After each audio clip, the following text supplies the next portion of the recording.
Assalamualaikum warahmatullahi wabarakatuh. Saya Nabila Putri Utami dari Prodi Sastra Indonesia kelas 06 SID 001 dengan nomor NIM 1910107000263. Di sini saya akan menjelaskan tentang apa itu analisis wacana kritis dan juga contohnya. Sebelum menjelaskan hal tersebut, saya akan menjelaskan tentang apa itu analisis wacana. Analisis wacana itu menjelaskan tentang bagaimana teks bekerja atau berfungsi dalam praktik sosial budaya. Selanjutnya, berarti apa itu analisis wacana kritis? Analisis wacana kritis adalah bentuk analisis wacana yang melibatkan fenomena sosial dalam pemakaian bahasa. Lalu sejarah dari analisis wacana kritis itu sendiri adalah analisis wacana kritis merupakan kelanjutan atau bahkan bagian dari analisis wacana atau discourse analysis. Analisis wacana kritis mempunyai ciri yang berbeda dari analisis wacana yang bersifat non-kritis, yang hanya cenderung mendeskripsikan struktur dari sebuah wacana.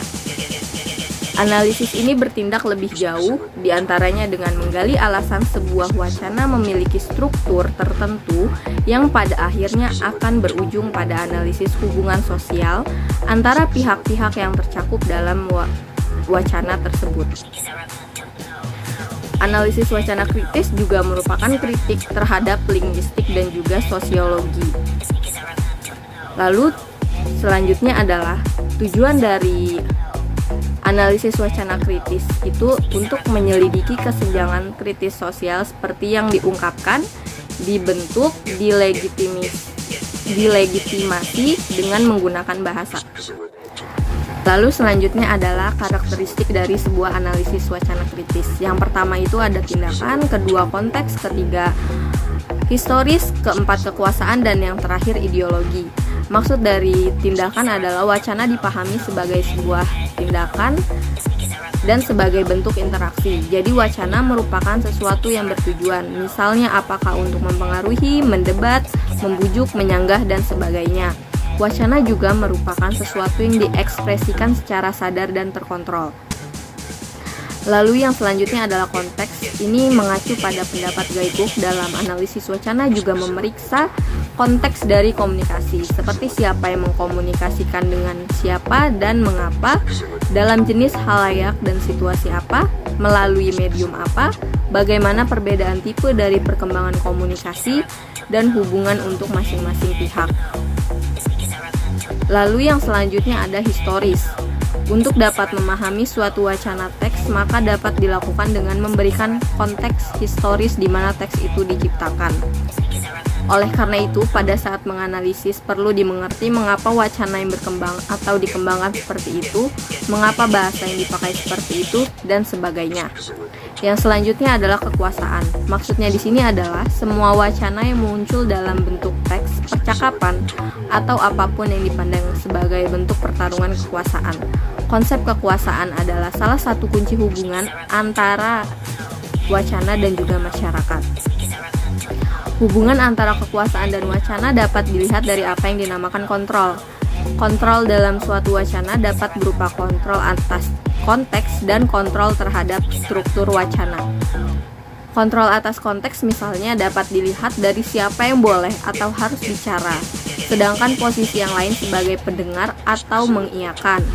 Sedangkan kontrol terhadap struktur wacana dapat dilihat dari seseorang yang memiliki kekuasaan lebih besar dapat menentukan bagian mana yang perlu ditampilkan dan bagian mana yang tidak, serta bagaimana ia harus ditampilkan. Yang terakhir adalah ideologi.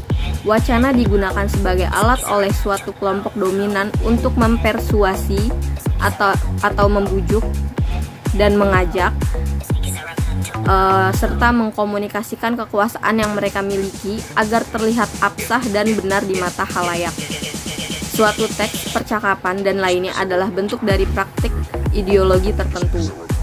Menurut teori ideologi dikatakan bahwa ideologi dibangun oleh kelompok yang dominan dengan tujuan untuk mereproduksi dan melegitimasi dominasi mereka. Strategi utamanya adalah dengan membangun kesadaran khalayak bahwa dominasi itu dapat diterima secara taken for granted. Yang selanjutnya adalah model-model analisis wacana kritis. Dalam analisis wacana kritis dikenal adanya beberapa pendekatan. Di antaranya adalah 1. Analisis bahasa kritis, 2. Analisis wacana pendekatan Prancis, 3. Pendekatan kognisi sosial, 4. Pendekatan perubahan sosial, dan yang terakhir adalah pendekatan wacana sejarah. Analisis bahasa kritis dikembangkan oleh sekelompok pengajar di Universitas East Anglia pada tahun 1970-an. Pendekatan ini memusatkan analisis wacana pada bahasa dan hubungannya dengan ideologi. Model analisis ini dikembangkan oleh Fowler dan kawan-kawan yang dikenal dengan nama pendekatan critical linguistic. Pokok pemikiran model analisis ini dikembangkan berdasarkan penjelasan Halliday mengenai struktur dan fungsi bahasa. Elemen bahasa yang dipelajari Fowler dan kawan-kawan adalah kosakata dan juga tata bahasa. Yang selanjutnya adalah analisis wacana pendekatan Prancis yang juga disebut dengan pendekatan Pécheux. Pendekatan ini dipengaruhi oleh teori ideologi Althusser dan teori wacana Foucault. Pécheux memandang bahasa dan ideologi bertemu pada pemakaian bahasa dan materialisasi bahasa pada ideologi. Pécheux memberikan perhatian pada efek ideologi dari diskursus yang memposisikan seseorang sebagai subjek dalam situasi sosial tertentu. Oleh sebab itu, bahasa dipandang sebagai medan pertarungan melaluinya berbagai kelompok dan kelas sosial berusaha menanamkan keyakinan dan juga pemahamannya. Pendekatan yang selanjutnya adalah pendekatan kognisi sosial yang merupakan pendekatan yang dikembangkan di Universitas Amsterdam, Belanda dengan tokoh utamanya adalah Teun A. van Dijk. Menurut van Dijk, dalam menganalisis wacana tidak hanya menganalisis teks semata, namun perlu diamati pula bagaimana teks tersebut diproduksi. Kenapa teks semacam itu diproduksi? Van Dijk banyak melakukan penelitian terutama terkait dengan pemberitaan yang memuat rasialisme dan diungkapkan melalui teks.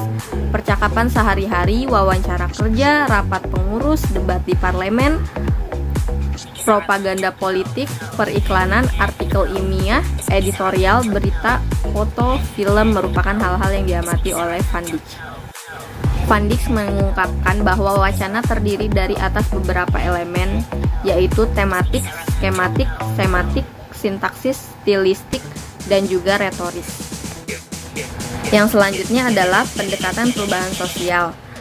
Pendekatan ini digunakan untuk menganalisis wacana yang memperhatikan hubungan antara wacana dan juga perubahan sosial. Tokoh pendekatan ini adalah Verkloek, yang dipengaruhi oleh pemikiran Foucault dan intertekstualitas Julia Kristeva dan Bakhtin. Dalam pendekatan ini, wacana dipandang sebagai praktik sosial, yaitu ada hubungan antara praktik diskursif dengan identitas dan relasi sosial. Oleh sebab itu, Verkloek menggunakan wacana untuk menunjukkan bahasa sebagai praktik sosial. Dengan demikian, wacana merupakan suatu bentuk tindakan di mana seseorang menggunakan bahasa sebagai suatu tindakan pada dunia, khususnya sebagai bentuk representasi ketika menghadapi realitas. Dan yang terakhir adalah pendekatan wacana sejarah yang dikembangkan oleh sekelompok pengajar di Vienna yang dipimpin oleh Ruth Wadok. Pendekatan ini dipengaruhi oleh pemikiran Jürgen Habermas. Menurut Wadok dan kawan-kawan, dalam menganalisis wacana harus disertakan pada konteks sejarah bagaimana wacana mengenai suatu kelompok digambarkan. Oke, yang selanjutnya adalah contoh dari analisis wacana kritis atau critical discourse analysis. Ada dua contoh. Yang pertama itu cowok pakai matic sekalian aja bibirnya pakai lipstick, dan yang selanjutnya adalah Anda sopan kami curiga jangan-jangan mau pinjam duit. Oke, dari contoh yang pertama adalah cowok pakai matic sekalian aja bibirnya pakai lipstick. Itu maksudnya motor jenis matic awalnya hanya banyak digunakan oleh kaum wanita saja, namun saat ini jenis motor ini banyak digunakan oleh kaum pria juga. Nah, seperti teorinya Norman Verkloek yang dimana perubahan sosial itu mempengaruhi dari wacana, analisis wacana. Maksudnya adalah motor matic yang paling banyak digunakan saat ini karena kemudahan penggunaannya dan adanya ruang di bagian depan untuk tempat barang. Belum lagi ditambah bagasi yang ada di bawah sadel motor pada umumnya membuat motor jenis ini menjadi pilihan primadona. Ini seiring gencarnya promosi yang digaungkan oleh setiap dealer motor dan bentuknya semakin variatif, motor ini telah menjadi pilihan alternatif para kaum pria juga. Yang selanjutnya adalah Anda sopan, kami curiga, jangan-jangan mau pinjam duit. Itu maksudnya rata-rata orang yang mau meminjam uang dengan orang lain maka akan berbicara sangat manis, sopan agar si orang yang ingin dipinjamkannya itu mau meminjamkan uang kepada si peminjam. Dengan demikian, untuk memahami wacana, naskah, atau teks tidak dapat melepaskan dari konteksnya. Untuk menemukan realitas di balik teks diperlukan penelusuran atas konteks produksi teks, konsumsi teks, dan aspek sosial budaya yang mempengaruhi pembuatan teks.